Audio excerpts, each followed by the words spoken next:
So as someone who works with people with BPD and went through this process myself, one of the most important things when learning emotion regulation, when learning how to navigate interpersonal situations, is knowing how to navigate and cope with that shame, knowing how to self-validate when I have an emotion.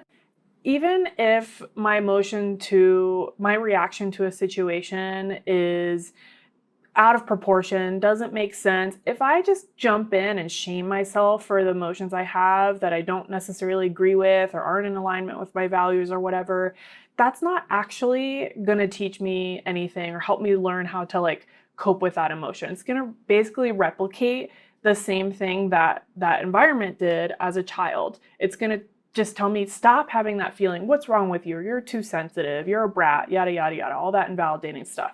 So the first thing I'm working on with clients, no matter what their situation is, I have clients coming to me with all this shame about all these behaviors they do and all these things they struggle with. And I'm like, you know what? Let's talk about how you can learn how to self-validate. Because when you have the power to do that, then you also are able to develop that skill to actually manage your emotions and do something else in response to the emotions you have. But if you're jumping in and just, beating yourself when you're down, when you're having painful emotions, when you're, really struggling, it's going to do nothing but make the emotion worse. So in response to shame, my question for myself and with the clients I work with is, if I wasn't feeling the shame, what would I be feeling right now? To kind of also get underneath what's underneath the shame, right? What is the shame trying to cover up? Because a lot of times, again, we feel that shame as a learned response to certain emotions, but it doesn't necessarily mean that the shame is the main emotion that we need to be looking at, that we need to be figuring out and experiencing. So those are just some of my tips on shame. Hope this helps, Annie. I really love what she says about self-validating. And I think this is where, because we were talking about values, and values are typically more associated with guilt in the sense of when you feel guilt, it's because you have violated your own values. However, values can still be really helpful when dealing with shame because it can help you identify whether it's a group you really want to be a part of or not. Because if you feel like you're at risk of being kicked out of a group, but they're asking you to act in a way that goes against what your values are, that's valuable information. And I like what Lena says about self-validation, because you can use self-validation in those moments to be like, you know what? I am acting in line with my values. And yes, I feel shame because I'm being told essentially that I don't belong. That's okay, though. I don't think I want to belong there. Yeah. Yeah.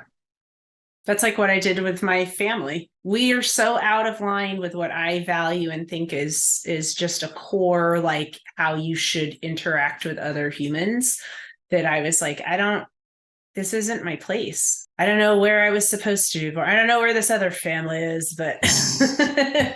Well, I think it's really interesting that you say that, because I had a similar thing with the low level of awareness or care for other people's emotions, that they basically don't align with the things how I want to live or the things that I would do. That's not to say they're a bad person, but there's just this massive misalignment. And I had to be like, I want to stop putting in effort here, and I'm not going to be doing that anymore. Knowing those core values that I want to drive my behavior, end up changing my behavior in a good way, but also end up changing the people that were around me, because I was like, these are the people that I want, or these are the people that I don't want. So we've talked a little bit about values and self-validation. Does anyone have anything that they want to add in terms of dealing with shame? Positive self-talk. And also for me, it was realizing that many times, should I even really be feeling this shame? Is this based on this pervasive negative view of myself not being worthy enough to be a person, and recognizing no, I am worthy enough to be a person. So it comes back to that self-validation, the positive self-talk, and the accepting that nobody's perfect and that's okay. Yeah, I'd say the same. Having the positive self-talk just back yourself up for starters helps. And then also, when I find whenever I'm in a spiral of any sort, the one thing that can make it spiral even further is not trusting myself to get out of that spiral. Like acknowledging, like, I've felt these things before and I know I can trust myself to get out of this dump of feelings. Like the self-validating and like being kind to yourself. Absolutely one of the most important things. But then also just learning how to trust yourself kind of also peels away at that. That's at the power shame has, because it's no longer like, no, I don't need to be driven by the shame. I know how to get myself out of this, and just trusting yourself to do that. I think it's just very, very helpful. Yeah. I think one of the things I can add is that I've kind of let go of this need to find people who will accept every single thing about me. Meaning, like, there are certainly people in my life who know everything about me and they accept me as I am, but humans are surprisingly complex. We have a lot of different traits, and it can be really hard to find people who are into all of those things and understand every single one of those parts. One of the ways that I've dealt with shame is that I've tried to force people to be like, this is how I am, suck it up, deal with me. And instead, I accept that people have limitations, like my parents. Like, I accept that they are never fully going to be able to validate my emotions in the way that I want them to. And instead of trying to go to them for those things, I go to the people who I know do understand my emotions, like other members of the bunch. In that sense, I feel less shame because I'm not going to people for something that I know they can't give me. I recognize what the different social groups in my life are and the functions that they serve, and I don't try to force them to be something other than what they are. I'm not putting myself in a position all the time to feel like the outsider, because when I go to people for something that, if I really thought about it, I know they're not able to meet this need, I'm sort of, maybe not consciously, but inadvertently, I'm putting myself in situations to feel that invalidated. That kind of goes in line with one of the DBT, dialectic behavior therapy. When they talk about shame, they talk about finding people that you can share what you feel shame about that will accept you. So like sharing those things in a group or with a person who isn't going to shame you further, that is going to, like, it's almost like you have a secret that you're keeping and you need to find the appropriate person to tell that secret, because shame wants to make you hide. And the more you're open with it, that's a way to combat that. If anyone else is in a similar position where they feel like it's hard to find like a single group where you fit in, I think my approach has just been going through interactions that I've had with people and basically just gauging their reactions to my behavior. And when I say my behavior, I'm not thinking about acting out BPD symptoms or problematic behavior. I'm thinking about, when I'm acting in line with my values and doing my best to be an upstanding person, how are people responding to me? And, there will be people who straight up are unpleasant. And those are the people that I tend not to keep around unless there's a really strong reason to, like we have some sort of a business relationship that needs to be maintained. But otherwise, really the only advice I have for like replicating my process is trial and error and talking to people and seeing, how comfortable someone is with something. And if they seem like they're not in a place to be able to give you what you want, it's like, that's when I sort of back off. I think one thing, a good thing is like, hey, do you have the bandwidth for me to discuss X, Y, or Z? And if they say no, respect that boundary. It was hard feeling like, people who don't have this same type of emotional experience, like, how do I reach them? How do I get them to get me? And I think giving up the idea that they need to was really important. Which doesn't mean that they don't have a place in my life, right? Like I have friends and family members who, like, we have tons of fun. We have a great relationship. I just am not going to go to them for all of my emotional stuff or to talk about mental health. Not because they don't love me and don't care, but because they just don't have anything to say or add to the conversation, and that's okay.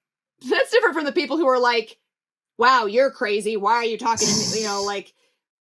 Right? Like that is different. Yeah. I'm not saying I Yeah. try to maintain those relationships. I think you have to, if you are going to bring another person in to help you, it has to be somebody that you trust, somebody who you feel like maybe shares something with you. And a lot of times I realize that people sometimes aren't equipped to hear what you need to say. And that's nothing against them, but like they're not a trained therapist, they're not a, whatever. But I think if you can find people who maybe share something new, like if I feel shame about something at work, I'll probably share with a work friend because we have that commonality. If I feel shame about something like with my kids or as a mother, I'll probably seek out someone who has a similar parenting style to me. Well, like this is sort of a silly example, but like if I'm struggling with some that I'm sewing, I'm probably not going to vent about it to my husband. Not because he doesn't love and care about me, but because he's not a dressmaker. Yeah. He will end up asking me all these questions about the terms I'm using, and then I get frustrated because I have to explain it in a way to somebody that doesn't, and so like if I talk to one of my seamstress friends about this dress is giving me trouble and this hemline and this whatever XYZ thing is not working, they'll be able to understand the issue. Yeah. Not asking you about like, what is a bobbin? Yeah. Yeah. Yeah, I like the whole making sure like you're asking the right person for the thing that you need to be validated on or supported with. But then also, I've noticed this happens quite often with my housemate and I now, where I'll ask or talk to them about like one of my interests, whether it's been like music or whatever it is. And they'll be talking back and kind of interested, but also kind of glazing over. I think me being able to reestablish my expectations and acknowledging that right now they're sitting there listening to me, allowing me to speak to them about that, even though most of this sounds like white noise to them, acknowledging that that's their experience, but they're still choosing to be there and listen to you. They might not give you the thing, but that is just an enormous form of love. And acknowledging that that other person trying to do the thing, maybe not at the level that you'd want, is such a big amount of effort. And the fact that they're willing to do that is amazing. And I think that's what it comes back to. Like some people just want to be heard. And then I've realized myself, I just wanted to tell someone that. And it feels, acknowledging that internally in my brain has been really helpful in not undervaluing someone else just sitting there and listening blankly, but B, also like appreciating and being able to find my people for that. That's such an important point too, because after what I said, it sounds like you only go to people for like this exact thing, right? But I think it's not all or nothing. Yeah, it's not all, the people who care about you and you care about them, like you listen to the things that they have to say, even if you don't totally understand it or care about the thing, but you care about them, so you want to listen, right? And so I think that's also important is find people who want to put that effort into you. I think the thing is the reciprocal effort. Is the key. Mostly when I'm thinking about like going to different people for different things, I'm kind of thinking about like specifically challenges. When I was first diagnosed, and I still do, but like the BPD community on Instagram, like people that post like BPD memes and things like this, it wasn't me like sharing anything, but it was actually discovering that people felt or had shared experiences to me that helped combat a lot of shame, because it was almost like I was identifying with people that weren't hiding anything, that were putting things out there. And I was like, oh, that person's saying like what I felt or I've experienced, and they're putting it on the internet. Yeah. Like, maybe I don't need to be as ashamed about that. Community in general, I feel like just always helps, because you can see yourself in other people and be like, oh, I think so highly of these people. They have the things that I feel shamed about in me. Maybe I shouldn't feel shamed about that. That's exactly it.